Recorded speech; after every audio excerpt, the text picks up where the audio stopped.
பிரியமானவர்களே, இயேசு கிறிஸ்துவின் நாமத்தில் உங்களுக்கு என் அன்பின் வாழ்த்துக்கள்.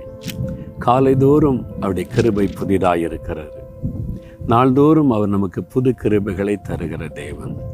புதிய வார்த்தைகள், புதிய வாக்குத்தத்தம், புது பலன், புது ஆசீர்வாதம் தந்து நம்மை மகிழ்விக்கிற தேவன். அவரோடு நடக்க இன்பம்.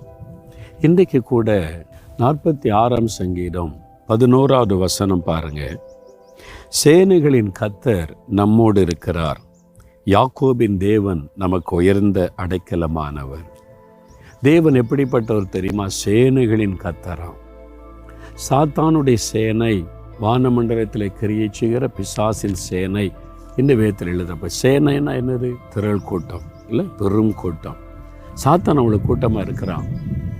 அது அதே சமயத்தில் ஆண்டு சொல்ல சேனைகளின் கர்த்தர், நம்முடைய கர்த்தருக்கு இருக்கிற சேனை தான் ரொம்ப பெருசு. கோடான கோடி தேவ தூதர்கள் அவருடைய சேனையில் இருக்கிறாங்க. சேனைகளின் கர்த்தர் நம்மோடு கூட இருக்கிறார். உங்கள் கூட இருக்கிறவர் யார் தெரியுமா? சாதாரண ஆள் அல்ல. கோடான கோடி தூதர்கள் சேனைகளாக இருக்கிற அந்த கர்த்தர் சொல்லுகிறார், சேனைகளின் கர்த்தர் நம்மோடு இருக்கிறார். ஏன் பயப்படுறீங்க? ஒரு பெரிய ஆர்மியே நமக்கு பின்னால் இருக்க தெரியுமா? அவங்களுக்கு பெரிய இராணுவம், பரலோக இராணுவம், தேவதூதருடைய இராணுவம். நம்முடைய கர்த்தர் சேனைகளுக்கு அவர் கர்த்தர்.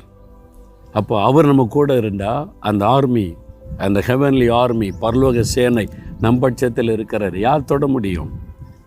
யார் உங்களை வீழ்த்த முடியும்? பிசாசு சும்மா பயமுறுத்தி பார்ப்பான். நான் பெரிய சேனையாக்கும், அப்படி பண்ணிடுவேன், இப்படி பண்ணிடுவேன்னு பயமுறுத்தி பார்ப்பான். நீங்கள் சொல்லுங்கள், பிசாசு கொஞ்சம் பின்னால் எட்டிப்பார். எனக்கு பின்னால் எவ்வளோ பெரிய சேனை இருக்குது தெரியுமா?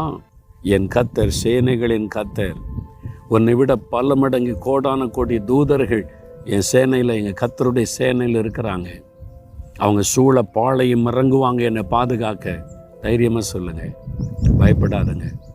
நீங்கள் அதை உணர்ந்து கொள்ளுங்கள். உங்கள் வீட்டில், வெளியில், எங்கே போனாலும் தேவ தூதர்களும் கூட வர்றாங்க தெரியுமா? அவங்களுக்கு பாதுகாப்பின் தூதர்கள். உங்களுக்கு ஒரு ஆபத்துன்னு சொல்லிட்டா தேவதூதர்கள் சூழ பாளையம் இறங்கி உங்களை பாதுகாப்பாங்களாம். பைபிளில் இருக்குது.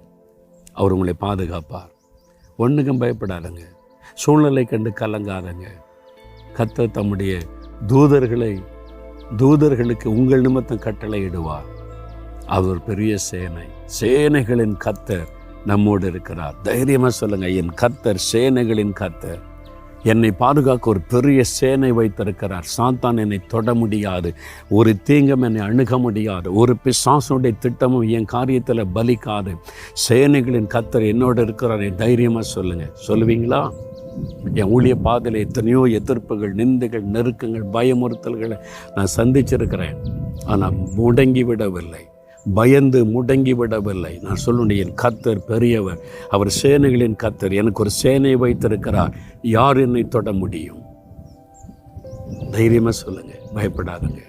தகப்பனே, நீர் சேனைகளின் கர்த்தர். நீர் வைத்திருக்கிற கோடான கோடி தேவ தூதர்களுடைய சேனைக்காக ஸ்தோத்திரம். எங்களுக்காக, எனக்காக, எங்களை பாதுகாக்க, எங்களை சூழ பாளையமிறங்கி பாதுகாக்க நீர் வைத்திருக்கிற சேனைக்காக ஸ்தோத்திரம். எங்கள் கர்த்தர், எங்களோடு நடக்கிற எங்கள் ஆண்டவர் நீர் சேனைகளின் கர்த்தர். ஒன்றுக்கும் நாங்கள் பயப்பட மாட்டோம்.